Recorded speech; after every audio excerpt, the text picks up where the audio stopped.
Welcome to We Need to Talk Now, presented by AT&T. I'm Alicia J, and I'm right here with, listen, get excited, you guys, get excited. I'm here with Erica L. Ayala, and this is, I guess, the first official pod as you as the co-host of We Need to Talk Now. I was going to have that air horn, that burp, burp, burp, burp. But we'll just have to have our iterations of it. But But congratulations, Erica. It's amazing to have you on this pod, but I'm really looking forward to having you on as the official co-host. So, I'm excited. Thanks for bringing me along. Yes, you've been doing it. You've been doing it, Erica. But officially, that don't really leave, you know. Nah, you the favorite cousin. You the favorite cousin, Erica. But just wanted to give that congratulations to you. So make sure everyone listening put that congratulations in the chat. Well, actually, it'll be in the comments because this isn't live for Erica. But yes, a big welcome to you, even though you've been here, but really excited for what's to come right here on We Need to Talk Now. So smash that like button, do all the things, make sure you're connected with us. All of our information is down here because you're going to want to be connected for sure as we go into this year, really, because have you been looking at our schedule, Erica? Woo. We got a lot of shows on deck, okay? Yes, ma'am. A lot of shows on deck, and I'm really excited. And this show right now, we're going to kick it off as we always do at this point in the season with some women's college basketball takeaways. Man, there's so much going on, Don't really know where to start exactly, but hey, let's talk about some of these upsets that we've had. LSU beat Texas. It was a huge, I don't know if you got to see any of that yesterday, Erica, but it was a good one. It was a good one, that's for sure.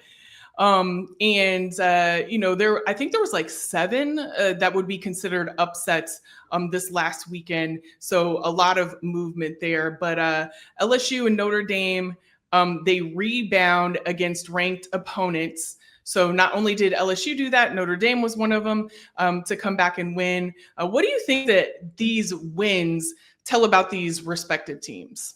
Well, I mean, first of all, we got to talk about, for me, the big headline is we had 4 undefeated teams going in, right, to the weekend slate, and only 3 came out remaining undefeated. That is because Texas, unfortunately, goes down, unfortunately for the Longhorns, goes down to LSU. To your point, you talk about LSU rebounding. I mean, a lot of people were questioning whether LSU and their strength of schedule was going to hurt them in conference play. And, you know, they did have to lick some wounds early into conference play. And then they get a pretty big win here against a Texas team that, again, has been undefeated, been one of the teams that a lot of folks have been talking about. So it's not just a rebound as far as getting back into the win column, but it's a statement win given where the field is. And what I think this says more broad strokes, looking, a little bit higher up from like a 10,000 foot view, is what we've been talking about, what we always talk about, is that women's basketball, women's sports, but we're talking women's basketball here, the parity, right? You have teams that are presumptive number ones, and that's why we talk about the poll every week and what losses maybe are weighted a little bit heavier than others and things of that nature. I think what we're seeing is that you really have to bring your A game every single day. You absolutely do. And I think what both of these teams have also showed us, and in particular LSU, is that when you do have a game like that, or even like I could even point to Flage, when she had a game like that and didn't score in the entire game, you go back, you retool. We've talked about this many times, and you come back and you do better. Mikayla Williams even said that we knew in those last games that we lost that we beat ourselves. And when you see these teams and go back, like even Notre Dame, they came back and dismantled number 22 UNC 71-50. You don't just sit in those games where you didn't play well. You learn from them. We haven't seen that with every team. We have not seen that with every team. I mean, Iowa State is one that comes to mind, right? So you go back, you do what you need to do, and you come back and you're a better team for it. We talked a lot this year in the WNBA about how the Aces did not start where they finished. And a lot of that were some pretty bad games that they had where they learned the most from them and applied it, and it helped them in the long run. So with these two teams in particular, that is what we're seeing them do. That's what we're seeing them do for sure. Yeah, 100%. But, you know, these things are not without their drama, Alicia, because when there are upsets, when there is a disruption in what we presume will be the AP poll, which we'll talk about in a little bit, you know, folks let their feelings out a little bit. Yeah, well, let's just talk about it now. So, well, actually, we'll talk about the AP poll, but let's talk about that drama now, and that would be Vic Schaefer for Texas. He had some things to say after their loss, and I don't know. This is hard for me to read because this is the last thing I thought he would say. He's just not this type of coach, but they obviously have a vendetta against Texas. I have to play South Carolina on the road this year, as well as LSU. I get them back to back in the same week. Now, make that make sense. The league is hard enough as it is, but then to bless me and my group with that, it really has a stench to it. Skirt. Listen, and you know, the SEC teams play 16 conference games annually, 8 home and away, 14 opponents, a single game at home or on the road, and 1 rotating opponent that they play a home away against.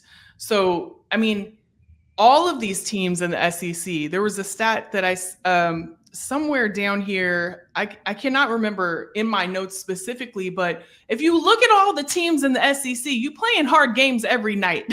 Yeah. And the schedule is the schedule. The way that it happens, you get some teams home every year in some way. You know, like there's different things that happen within scheduling where you're not always going to win. But for me, when I look at this and hear this, I'm like, Vic, this just sounds like you're upset about the loss. It really does. And it wasn't something that I really and truly ever expected from him, because he's just a coach that is really like, get in there and get it done. You know, no apologies, no anything. Yeah. And I think you're right. And, you know, we've seen this in the WNBA. I think to the 2024 playoffs, where Sandy Brondello is also not a coach, that will usually kind of sound off in that way. But every other coach is doing it, and she did it. Then we had, of course, Nate Tibbetts, who, you know, he was the only male coach in the playoffs and the only coach and kind of said, you know, I'm not really going to get into this. And then he gets ejected from a game in the finals because you just get tired. And yes, the critique is going to come, and understandably so, after a loss. And I do think that it's worth pulling back just a scotch to see if what he's talking about holds water, as Marissa Tomei would say in My Cousin Vinny. If it holds water. And it's a tough conference. The conference realignment and how mostly football has impacted these conferences, how many ranked opponents you see in conference play, the travel that you have to do, like the Big East at this point, call it something else, because these teams ain't even in what we call the East Coast proper. You know what I'm saying? Like, so there's a lot of things. There's a lot of elements here. Even if you put aside that you just lost your first game, and this sounds a little like sour grapes. Yeah, it does. I'm, again, very surprised, but we'll see if it holds water. I didn't say it as cool as you did. Water. We will definitely see, but yeah, Coach Schaefer, dang, Coach. I mean, yeah, but at the same time, what's the tipping point? And that's why for me, because it's like, oh, you don't expect this from this coach. The fact that a coach like that says that, I think I'm willing to entertain. It just got to a tipping point. Now, you know, and there's some gamesmanship. We got to admit, there's always some gamesmanship. Squeaky wheel gets the grease, baka baka ba, all that stuff. So, you know, what was the tipping point for Vic Schaefer? How much of that is real versus maybe just some emotions, and what happens moving forward? Yeah. Well, another team that is really going to be having to change some things moving forward is Iowa State. Audi has been all over the place, as she should, has had some fantastic stats. And she even had 22 points and 10 rebounds, but it was in a loss to West Virginia that they had. She's had 8 straight games with 20 plus points and a double-double in the 6 of the last 7. Those are great stats for her, but when it comes to the team play, they're losing. They need to do something different. And so when you look at that, I mean, Sydney Harris and Reagan Wilson joined her in scoring double digits, but they were the only players that did. And in losses to Cincinnati and Baylor, only Jada Williams joined Crooks in double-digit scoring. So with that said, and you look at, kind of what's happening with their season, with the losses that they've had, and also defense, we'll get into that. But can Iowa State find its footing beyond Audi Crooks? That is the big question. And we talked about this when it comes to Hannah Hidalgo. We've talked about this with other players throughout the history of women's basketball or just sports overall. We're now, 14-3, right, for the Cyclones right now as we record. So we're almost 20 games in for a lot of these teams, 17, 18 games roughly for the field here. So that's a decent amount of film. And because of non-conference play, you're seeing these teams play, opponents that can, they can make things interesting. So for me, I think it is, yes, you need more than Crooks. Crooks needs help. You need to have different ways to deploy and have the rest of the team get Crooks in the spots that you want. That does mean that you need some of those players that are more role players to step up in that way. But what is your contingency? Who steps up if Crooks gets shut down? And if teams, there's a few ways you can look at this, right, Alicia? There are some times where you're playing a team and you're like, listen, if we get beat by everybody else, we get beat by everybody else, but you mark this person. And then a team either is going to just have one of their star players have low numbers and everybody else contributes, or that star player has low numbers and they lose. But that's the give and take of the game. And you have to be able to figure that out. And you mentioned defense. And I think that's where the Cyclones are getting exposed. Yeah, Audi for sure. Like, I don't want to bring it back just to her because we're talking about it being a team effort. And there is no player that can do it on their own. I don't care who they are. You need a team with you to support you if you are the star. And she certainly is a star. No doubt about it. She is a star. However, you have to be a star on offense and defense. And she's not showing us that. And so she knows she needs to step it up. Most players do. I mean, we got some people, Well, they should. How about that? I'm with you. I'm with you. But I'm just saying. I ain't going to name no names. You can insert whoever you was thinking about. I ain't saying who I was thinking about.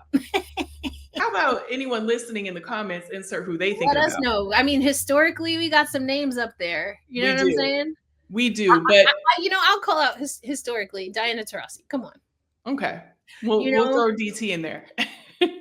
But what I will say is this though: she knows it. If you watch any of the post-game press conferences, she is very, very honest with herself and with her team on what they need to improve on and what they need to do. Now, will they? Time will tell. But yeah, she had one press conference that I watched where I was like, bars. So, she knows what she needs to do. They know what they need to do. And I hope they do. I hope they do it because they had a stellar start to their season. Yes. They're now 2-3 in the Big 12 going forward. They obviously need some more wins in that win column. So, hey, come on. But we saw what LSU did. So it's still early. You can't, you have to let this be the indicator or the benchmark, not the ultimate, the final say on your season. It's too early for that. So they got to figure it out. Can they? I guess we'll find out. Are there limitations to what they're able to do now that there's more scout on them? That's the big question. And that's maybe where we start to see that separation. Yeah, absolutely. Well, we'll keep an eye on Iowa State as we will with every team. And we have some big questions that we need to answer. 3 of them to be exact, Erica. And let's just start off with number 1, UConn. Can they stay undefeated? I mean, you look at they're winning by an average of nearly 47 points per game. They beat Creighton on Sunday 95-54. And Sarah Strong leads the team in all stat categories except for blocks. I mean, when I see what they're doing and how they've started this season, I'm gonna lean towards they can stay undefeated, but it's a long season yet to go. So what are your thoughts? Oh, so I wrote an article over at CBS Okay. sports.com. Tap in, y'all. Tap in. Breaking this down. Also, it has a little bit of a food theme. I think I filed right before lunch or something like that. I was cooking one of my masterpieces. But the idea is that I asked Gino Oriema at the end of last year, December, aka a month ago, last year, aka a month ago, what are some of the through lines between his 6 seasons undefeated to an NCAA title. And first he gave me a little Gino answer because they were only 12 games in. He's like, after 12 games? And I was like, well, I mean, no, just in general, Gino, don't play me. But what he then said is that you need extremely good players. You also need those players to play well together, and you need role players. UConn has all of that in spades. And then in that article, I broke down what are some other trends that we've seen in their 6 undefeated championship seasons. Player of the year winner, Naismith Player of the Year winner is on there. They have some candidates on that squad. They also need a little bit of luck with their schedule. We know that the UConn Huskies are in the Big East. I know I made my Big East joke earlier in this episode about travel more so, but the strength of schedule comparative to where UConn is, which again, spoiler alert, we're going to talk about the AP poll, is at the top of the AP poll. There, yes, you can say, oh, they're going to have a stronger or a better chance at winning out their conference. But then they still have to win the field in the NCAA tournament. And I do think that they can do all of the above. So check out the recipe, cbssports.com. We also have a roundup of our editorial staff answering the same question. And across the board, we're like, yeah, they might not lose. They might not lose. It is not something that is easy. Again, there are some things that you have to have as part of the recipe. And yes, UConn has it. Well, there you have it, you guys. The recipe is there. The recipe is there, but make sure you go over to cbssports.com and check out that article because you need to have the full picture for sure. We're giving you a little slice, a little good slice. Okay, come on, dessert. There is a dessert element in the, see, okay, we're on the same wavelength. I love this. This is really hard for me right now because I'm on the Daniel fast, week 2 of the Daniel fast. So talking about it's just basketball. Don't worry about it. It's just basketball. My heart isn't hurting or anything. It's fine. It's just words. I'm definitely not gonna read it if it's food based. No, just go look at the roundup. That one will be fine. No food references, at least not for me. Well, anyway, drop a heart in the chat for me to make it through the Daniel fast. If y'all don't know what it is, look it up. Your girl's struggling a little bit. She's feeling a little better this week, but struggling. But it's all for the good. Speaking of good, Mikayla Blakes, she needs some help. She needs some good help in some of the bigger matchups for number 7 Vanderbilt. What are your thoughts there? This Vandy team, I think that they are really, they have a balanced approach. Their numbers are pretty, standard team numbers. I think that is, or I am saying across the board. I love what, Coach Shea has been able to build there. But you look at, Sasha Washington is someone when it comes to this team being able to be really solid on the rebounding side, leading the team in rebounds, just a scotch under 10 points per game. And that's a little bit down from the last few years. So, yes, you need multiple stars, and that's the part about role players, right? You don't need all of the role players playing their specific role every game. Of course, that's ideal. If you can do it, why not? But when again, a team is defensively targeting one or multiple players, or it's just one of them nights. Again, in that UConn story, talking about that AZ Fudd, who is looking 50, 40, 90 above as far as average in scoring, was in a drought early in their game against Iowa. And it was some of those role players getting defensive stops, feeding the ball to Sarah Strong, and then we saw that AZ Fudd was able to get things going in the second half. So that's just an example. And you see that night in, night out. We talked about Flau'jae earlier. 0 points, massive turnaround. So it's not everyone firing on all cylinders every game, every moment of every game, but you need to know that there is that reserve, those role players that are going to really be the master of their craft. And I think that's some of what you need to see a little bit more from some of these teams. Vanderbilt, though, one of the 3 undefeated teams along with Texas Tech. Yeah. And, I know this sounds very simple, but that's why you build a team. You know that you have these players like waiting in the wings that can plug in and play well for you and that kind of thing. And so it's one of those things you got to stay ready so you don't have to get ready. Okay, so come on. All these players on these teams, you're going to have to step up. Let's go. Because, like we've talked about the parity so much. And it's like, you could be one player away on your team from being in that top 5. Really, truly, the way that teams are playing right now. Yep. So, do it. Stay ready so you don't have to get ready, period.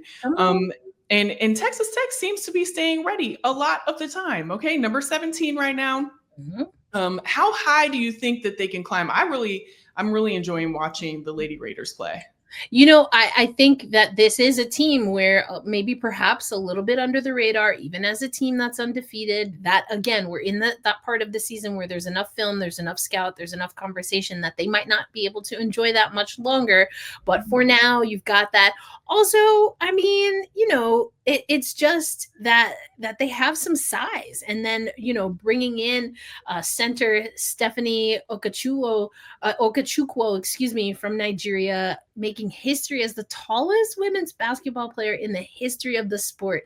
We talked about some people coming onto the scene as we continue on in NCAA, but I truly do believe this. Height can be the great differentiator, especially. Period. Hey, come on now. Because for a lot of different reasons, for defensive reasons, obviously for offensive reasons. And so I think that when you have a team like that yes, they still have to refine some things, right? Get the sandpaper and just detail a few things, but they're getting wins. And I do think, again, that they're an example of a team that they figured out how to play to the strengths of the sum of all the parts, comparative perhaps to some of the other teams. Now, what is the threshold? I think we're still finding out. But again, only 3 teams undefeated, and Texas Tech, one of them.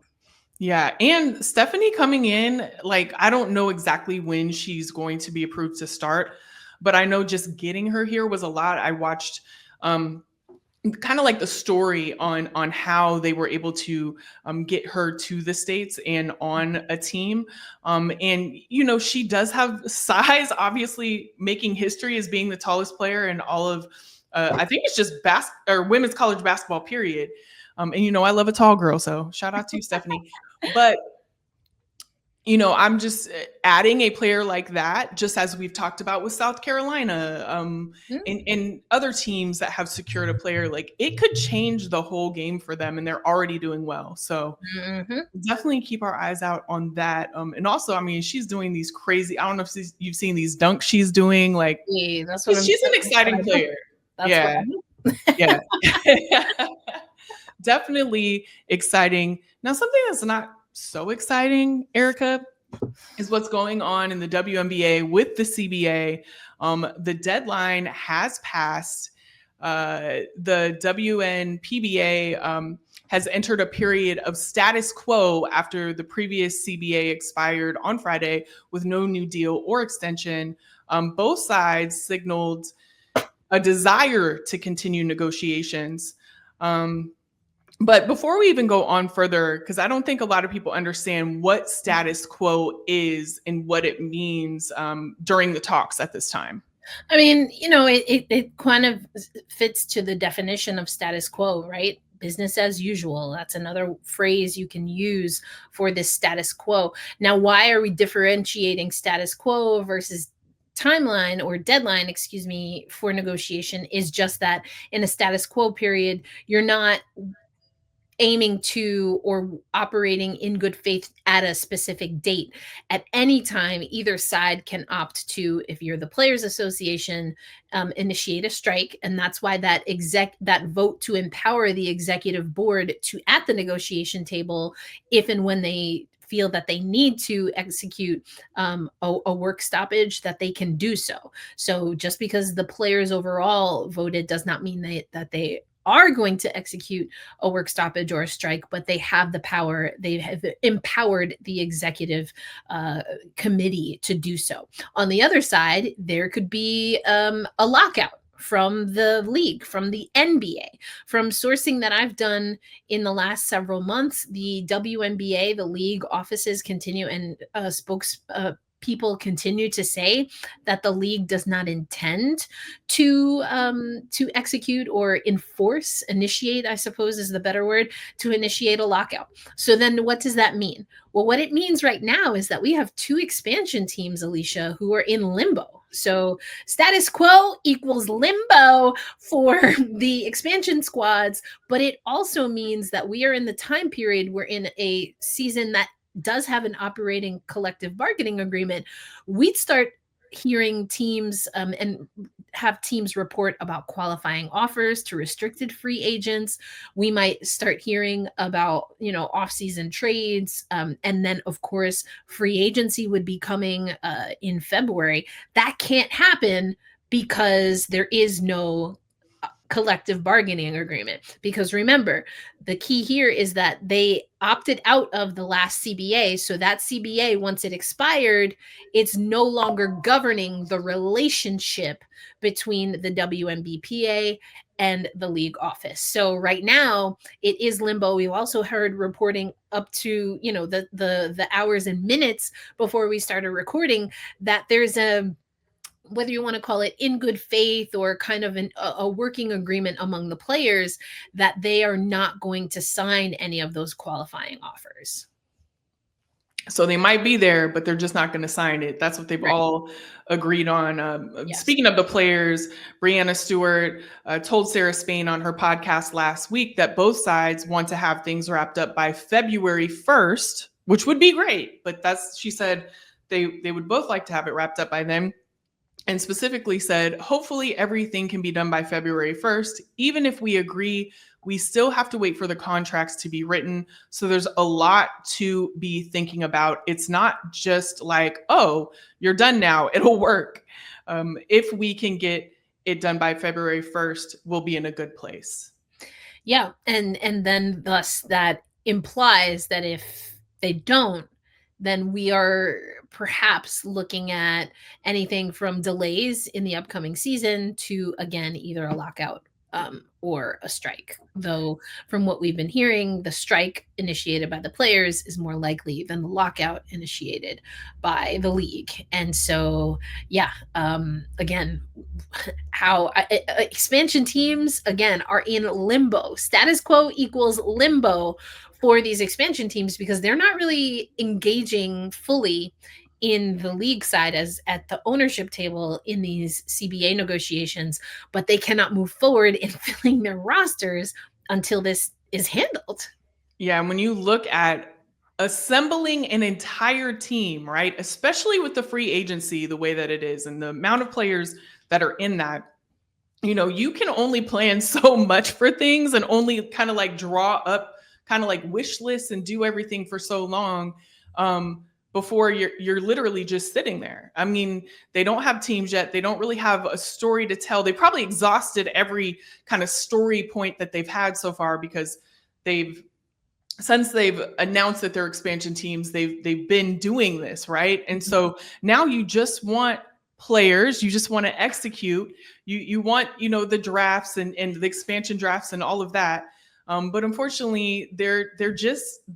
I think obviously the players are important. All of that goes without saying. But I feel really bad because they're really being hit hard going into an expansion season. Yeah, and I just want to underline something that you said with overwhelmingly the majority of players as free agents. Why does that impact these expansion teams? Well, because they can only we saw this with the whole Seattle thing, right? And Golden State not taking anyone from Seattle. Per the last expansion draft, you can only take what was it, one player, right? I think as I recall, because it was Monique Billings, that is an unrestricted free agent. So everybody's an unrestricted free agent, so you have, in theory, right, everyone available. But also, like, how are you building out a roster not knowing who is protected versus available in an expansion draft? We don't have any of that information right now. Right. I mean, essentially with all these free agents, the teams that are established don't even truly know what their teams are yet. So how do you protect anybody if they don't even have? So there's so many moving parts that have to be done, and they're already behind. I'm telling you. And these expansion teams paid a pretty penny to enjoy being an expansion team. So what happens now? Do we forego an expansion draft? But then how do they get a roster? Do you halt their entry into the W? Because if I paid all that money, I would definitely have some words for whoever's in charge. Yeah. What do you mean we ain't starting? I mean, season tickets, contracts, leases, all of these things are already in place. So yeah, it's going to be wild. The money is already flowing without the team even starting, period. And it will continue to flow and flow and flow, whether they have a team or not. And that is just a really hard place to be in. It's like a government shutdown, but in the WNBA. Yeah. Listen, and I ain't got the means to even be in that conversation, but I can't even imagine. And just seeing what the Valkyries did this year and how they executed so beautifully, it's like, how do you even do that when you have a start like this? It's hard enough when it's all going the way you want it to. I'm telling you, you better hope you got that front office team right, because they're gonna be having to move expeditiously. But you know what's coming up expeditiously is the Olympics. But we're still in some players, or some athletes, I should say, are still just qualifying. This always stresses me out. Like, there are literally athletes that won't know that they have officially qualified until the weeks like couple of weeks before they have to pack up and go to, in this case, Italy. But we've seen qualifiers. Speed skating was a week and a half ago, roughly. So shout out to Brittany Bowe, Erin Jackson.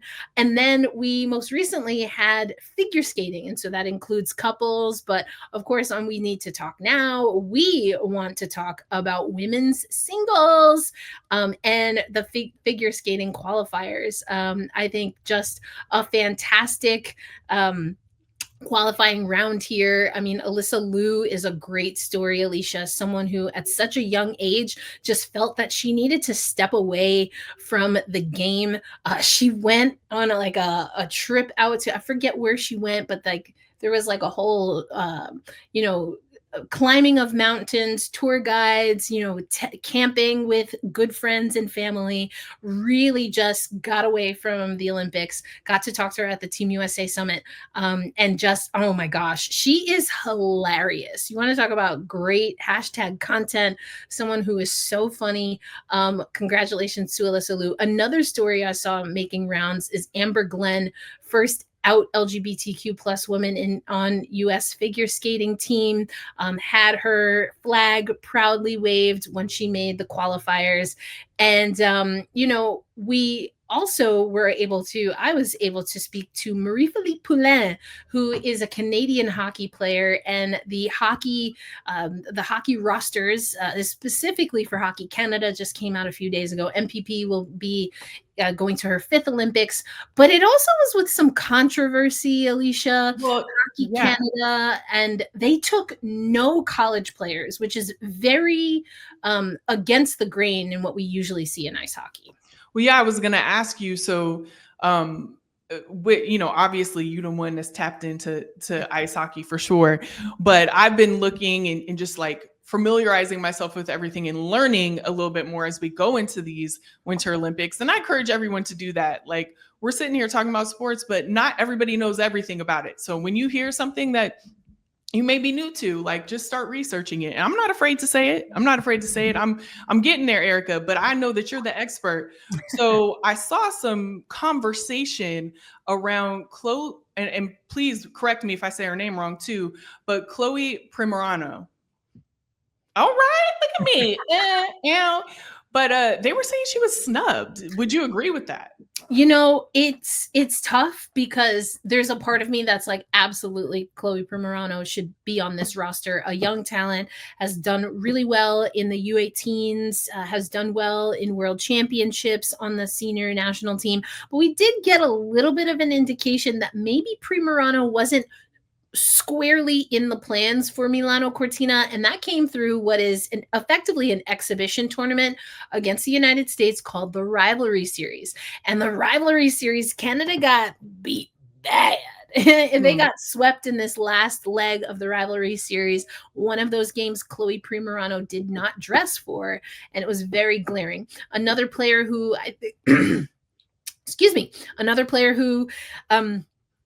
perhaps would have made way for Chloe Primerano is Jocelyn Larocque, because Primerano and Larocque are both defenders, but Jocelyn Larocque is a veteran.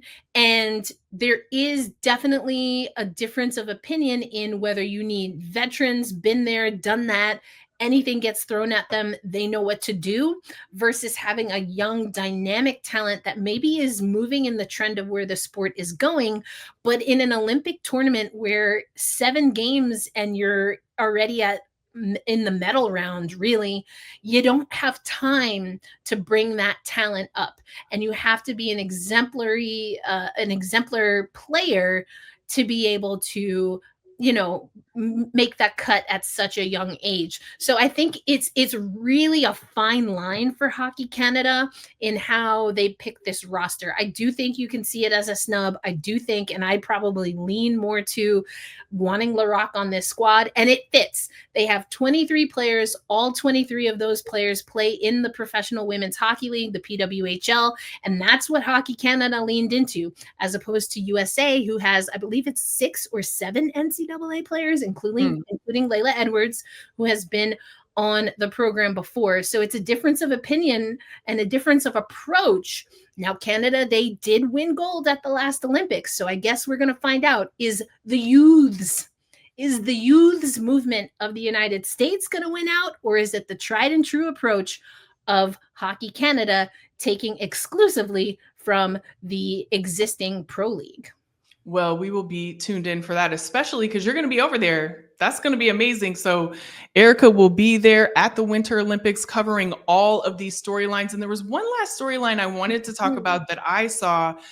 18-year-old triplets, Helena, Henry, and Hanaya Rivers, are on a quest to represent for their mother's country of Jamaica in skiing. Yes. So imagine having triplets that could all go to the Winter Olympics in skiing. They were introduced to skiing at 18 months old. And I think the brother has already qualified, correct? Yes. And then the sisters of the triplets. Yes.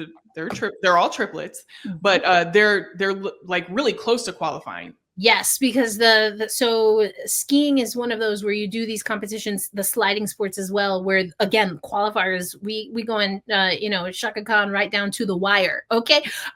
So what it is that you want to collect as many points. And of course that means, getting to the podium in these events. And so they're super close, but it's not a guarantee. They're on track. We have seen that one of the sisters has been dealing with an injury, so a little bit of time off of the ice. That's another thing. I forgot to put this in there, but unfortunately, Chloe Kim, also dealing with an injury, is going to be sidelined. Yes, yeah. As a snowboarder. So injuries at this time make Olympians or Olympic hopefuls extremely nervous. I'm telling you, if you love drama, then you want to be tuned into Olympic qualifiers, because woo! Man, I can't even imagine training for that long. I mean, even when you were talking about skating earlier, Amber Glenn, in the last games, she had COVID and wasn't able to compete. And so she has been waiting for so long to compete, and had an amazing short program. I watched it and I was just like out of my seat, sitting here in my living room. So definitely going to be watching all of that, all of the Winter Olympics, the qualifiers, everything. The tension is real. And we're going to recover a little bit as we go to break. So stay tuned and we'll be right back. This is European soccer's biggest stage. Written in the stars. What a difference she has made. The question is, can you handle it? Can you handle it? A crowd here feels electric. Stream every match of the UEFA Women's Champions League on Paramount Plus. And of course, we go into, after we talk about tension, can you handle the pressure? So can you handle it is the question. Well, one thing that we're about to handle right now is our favorite segment of the week, and it's time for our guarantee of the week, presented by AT&T.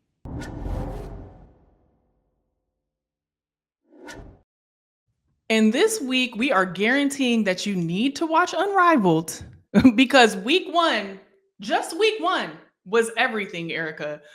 I mean, Kelsey Plum tied Fee's points record of 38 in a single game. Come on, Plum. And then Dearica Hamby set a new league record with 40 points on Sunday, went 16 of 23 from the field, and didn't miss any three-pointers.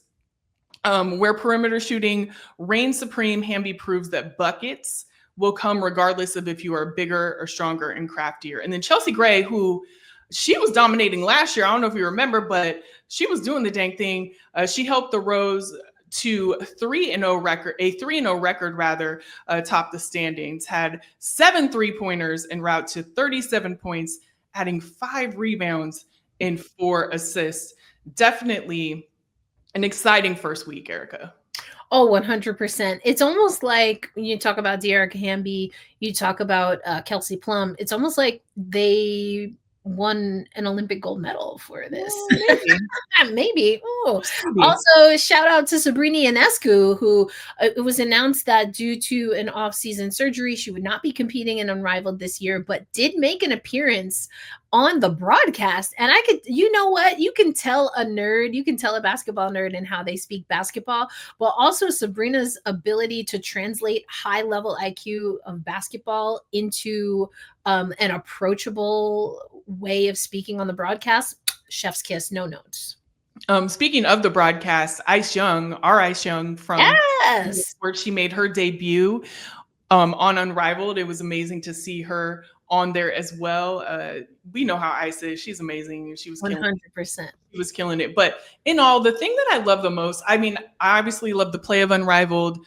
I love the structure of it. There's so many things that I love to watch, but I especially like to see all of the different player personalities, with every single team having their own page. And just the way that they shoot things, we really get to see players that we normally don't get to see a lot of during the W season for one reason or another, which is another pod we could get into.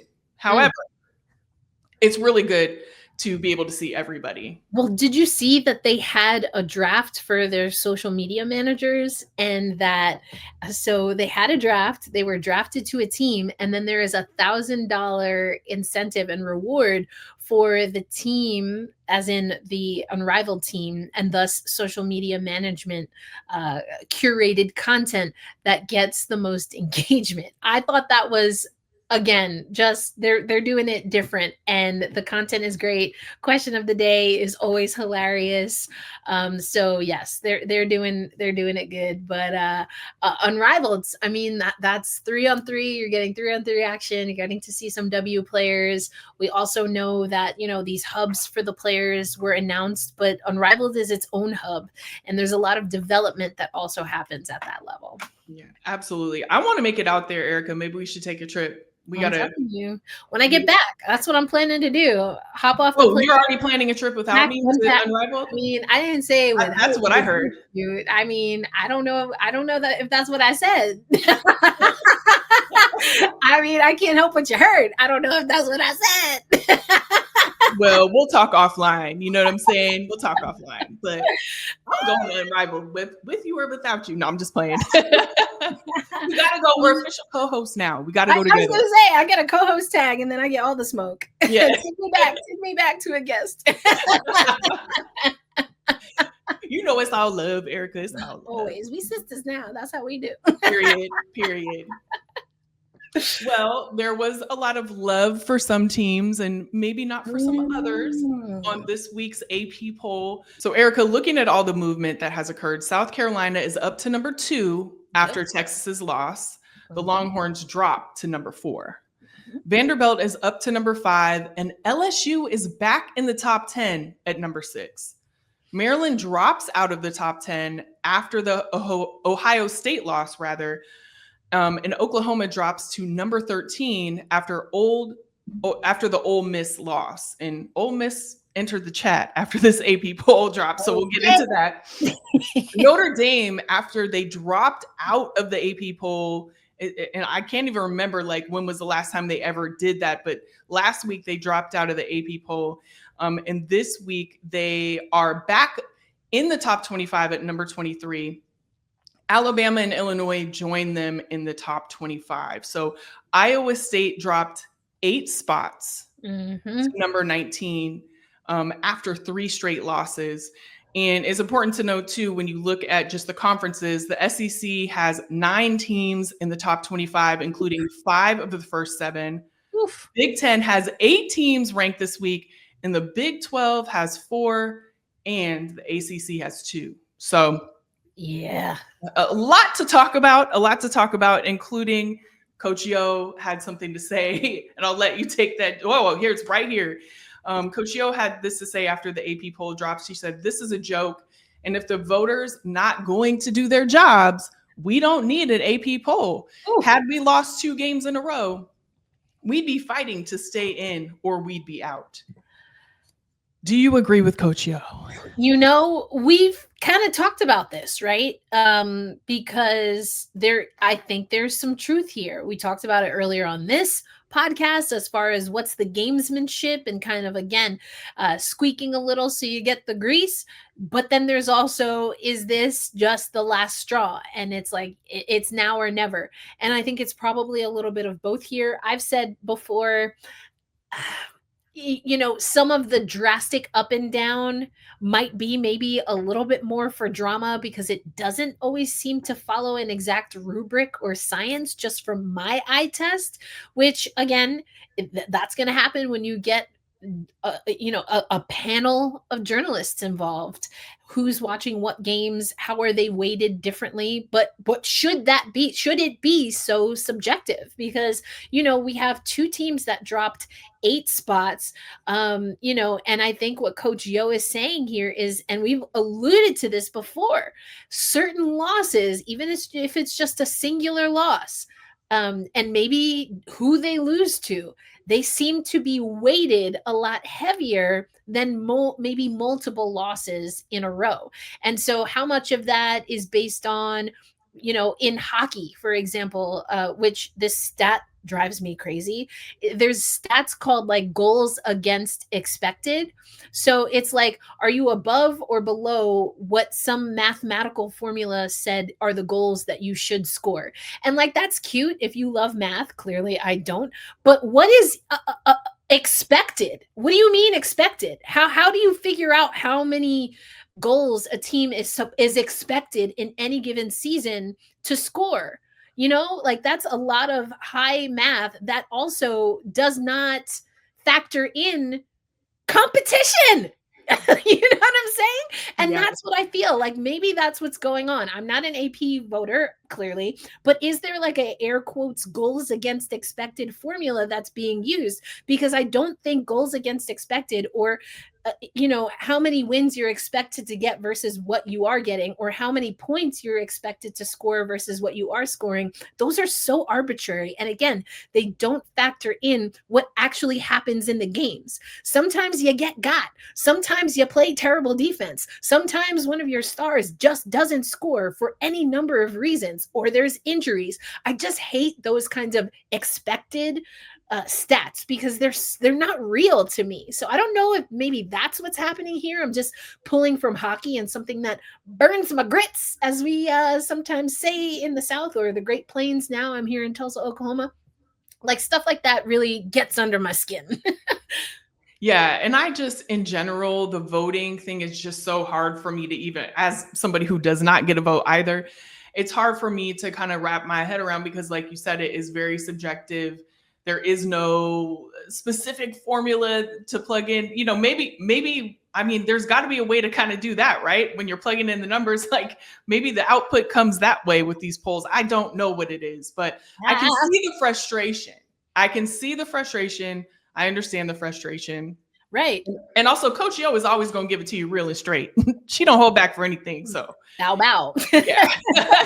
And she did not in this case either. So definitely, you know, I feel her. Yeah, I mean, yeah, sis. I mean, I understand.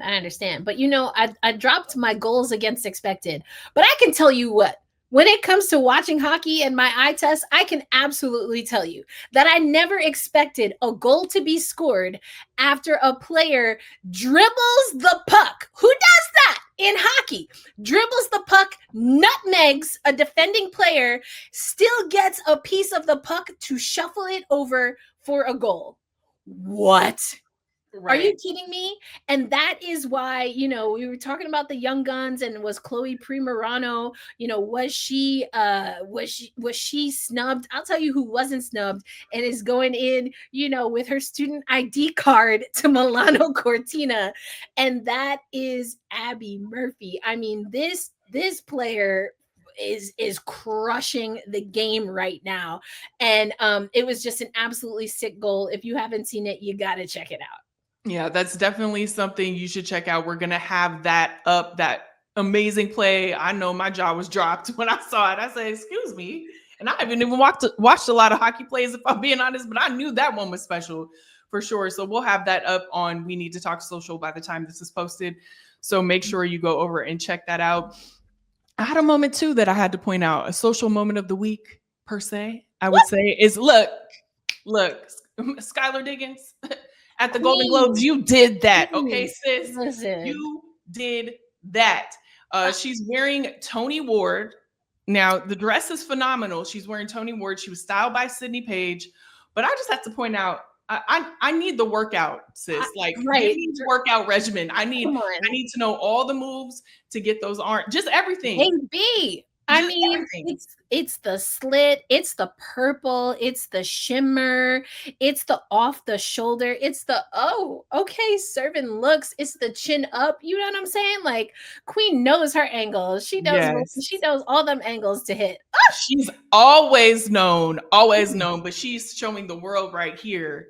Like, don't sleep on Skylar Diggins ever, period.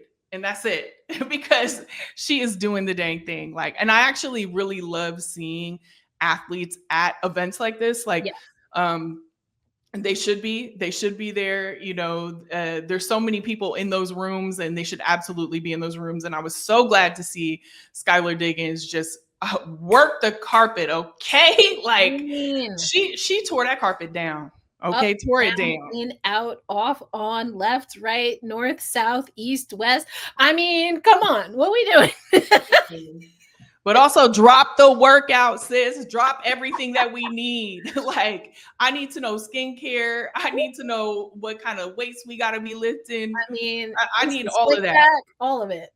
Woo, child. Well, hopefully she does drop that. Skylar, if you're hearing us, just drop all the things so we can get right.